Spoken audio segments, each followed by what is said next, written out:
What number? 16. The children at this Harlem preschool are learning all the skills they'll need to be successful in kindergarten, reversing a trend so common in poor communities. Poor children gain language about half the rate of middle-class kids.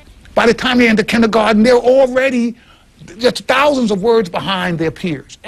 Jeffrey Canada grew up one of those poor kids in the South Bronx.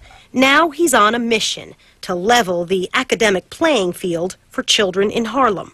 We think part of the problem in poor communities is we come up with a great program and it works with kids for 2 years. Guess what? That's not going to be sufficient.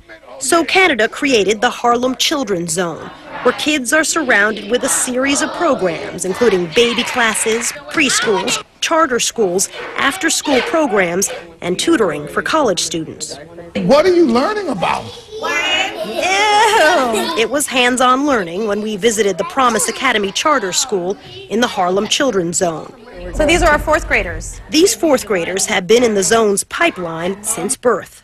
This particular class is the smartest class, not only at Promise Academy, but probably in all of New York State. And he's got the numbers to prove it. Math and English scores that beat the city and state averages.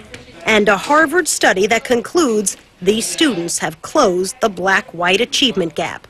When I'm president of the United States of America, the first part of my plan to combat urban poverty will be to replicate the Harlem's Children's Zone in 20 cities across the country. Canada says creating just one program on the same scale as the Harlem Children's Zone will take at least $35 million, a tall order during a tough economy.